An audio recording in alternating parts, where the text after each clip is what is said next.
నమస్తే అన్న. ఎట్లా జరుగుతున్నా ప్రచారం ఎట్లా జరుగుతుంది, ఏం చెప్తారు ప్రజలకు, ఏం చెప్పి వెళ్తారు? 100% ఇక్కడ నవీన్ యాదవ్ గెలుస్తున్నాడు. బ్రహ్మాండమైన మెజార్టీ తోటి, 1,00,000 మెజార్టీ తోటి నవీన్ యాదవ్ గారు 100% గెలుస్తున్నారు. ఇక్కడ రేవంత్ రెడ్డి ప్రభంజనం, కాంగ్రెస్ పార్టీ ప్రభంజనం ఖచ్చితంగా ఇక్కడ మొదలైంది.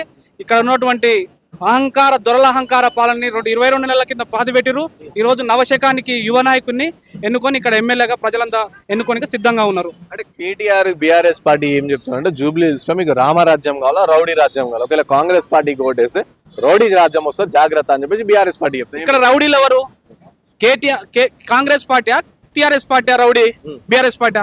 మరి ఈ రోజు శ్రీశైలం యాదవ్ రౌడీ అనుకున్నప్పుడు కవిత పెళ్లి కోసం 5 లక్షల రూపాయలు రౌడీ సొమ్మే కదా ఆ రోజు తీసుకున్నది. మరి ఆ రోజు అది ఎట్లా స్వీకరించుండు? ప్రచార రథం తీసుకున్నాడు. ఆ రోజు శ్రీశైలం యాదవ్ గారితో సహాయం తీసుకున్నప్పుడు రౌడీజం కనిపించలేదా? కేసీఆర్ గారికి కానీ కేటీఆర్ కానీ, అంటే కేటీఆర్ ఇక్కడ లేడు, అప్పుడు అక్కడ అమెరికాలో ఆయన బాత్రూమ్ లేదా అడుగుతున్నాడు. కేసీఆర్ గారు తెలుసు కదా, పెళ్లి చేసుకున్న కవిత తెలుసు, హరీష్ రావు తెలుసు కదా. రౌడీ రాజ్యం ఎట్లా అంటారు?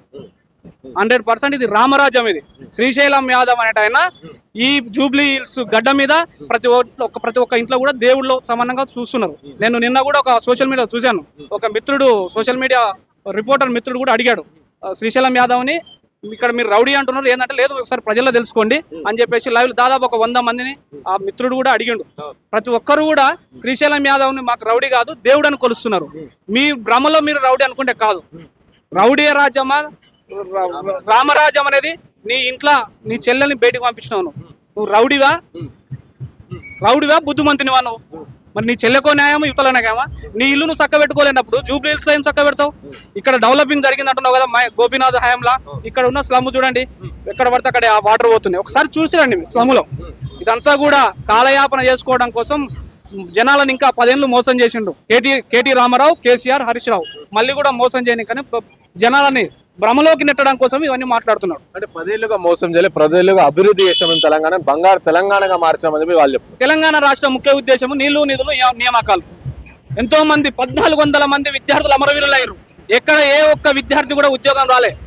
కేసీఆర్ ప్రభుత్వ హయాంలో రేవంత్ రెడ్డి వచ్చిన అతి తొందరలోనే సంవత్సరం తిరగముందే 60,000 ఉద్యోగాలు ఫిలప్ చేసిండు రేవంత్ రెడ్డి. 60,000 ఉద్యోగాలు. కేసీఆర్ 10 ఏళ్లలో ఏం పరిపాలించిండు? ఎక్కడ ఉద్యోగం?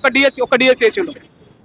ఇదే అశోక్ నగర్ లో ఒక అమ్మాయి అప్లై చేసి ఉద్యోగానికి చనిపోతే అమ్మాయి అప్లై చేయలేదు, బదనాం చేస్తున్నాడు. ఆడబిడ్డని నీచమైన బతుకు కేటీఆర్ది.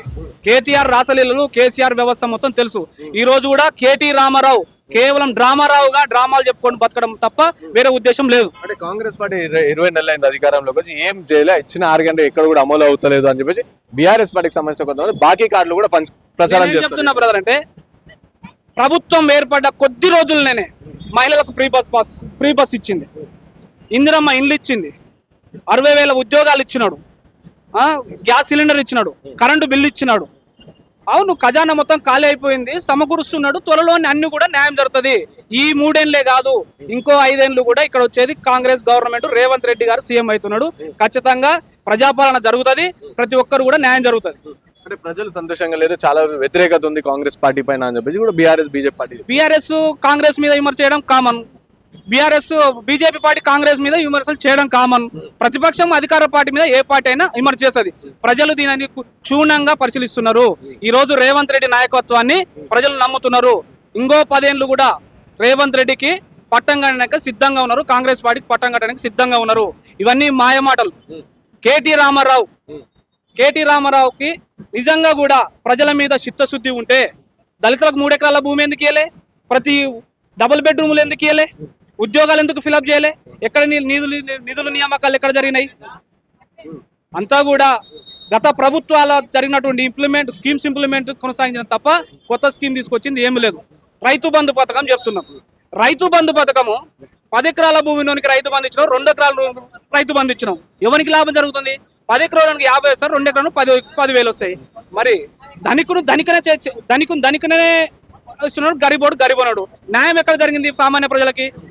అంటే కేవలం ఇది దొరల రాజ్యం, దొరల పెత్తనం కోసం, దొరల ఏదైతే గతంలో ఉన్నటువంటి దొరల రాజ్యాన్ని మళ్ళీ చూపించారు వీళ్ళు. ఈ రోజు ఆ దొరల రాజ్యాన్ని తిరస్కరించి రేవంత్ రెడ్డిని సీఎం చేసిర్రు. మళ్ళీ కూడా సీఎం చేయడానికి సిద్ధంగా ఉన్నారు. ఈ జూబ్లీస్ గడ్డ మీద అత్యధిక మెజార్టీ అంటే 1,00,000కు పై మెజార్టీతో నవీన్ యాదవ్ గడ్డకి సిద్ధంగా ఉన్నాడు. అంటే నిన్న కేటీఆర్ మాట్లాడుతూ నెక్స్ట్ 500 రోజుల్లో రాసి పెట్టుకోండి, 500 రోజుల్లో మళ్ళీ కేసీఆర్ సీఎం కాబోతుంది, బీఆర్ఎస్ అధికారంలో రాబోతుంది అండ్ ఈ ఆకు రౌడీలను చూసి ఎవడు భయపడడు అని చెప్పి నిన్న కేటీఆర్ మాట్లాడు. నేను అదే చెప్తున్నా, కేటీఆర్ 500 రోజులలో అని బల్లగుద్ది చెప్తున్నాడు కదా. కేసీఆర్ జ్యోతిషుడేం కాదు కదా. కేసీఆర్ జ్యోతిష్ తనకు చెల్లెని చక్కబెట్టుకోవచ్చు కదా, చెల్లెలు బయటకు వచ్చి మాట్లాడదు కదా. అంటే కేవలం కేసీఆర్ ప్రజలని మభ్యపెట్టడం కోసమే మాట్లాడుతున్నాడు. కేసీఆర్ మాట్లాడింది మొత్తం కూడా అసత్యము. 10 ఏళ్ల పరిపాలనలో కేసీఆర్ పరిపాలన ఏ ఒక్క నిరుద్యోగి కానీ ఏ ఒక్క రైతు కానీ ఏ ఒక్కరు కూడా క్షేమంగా లేరు.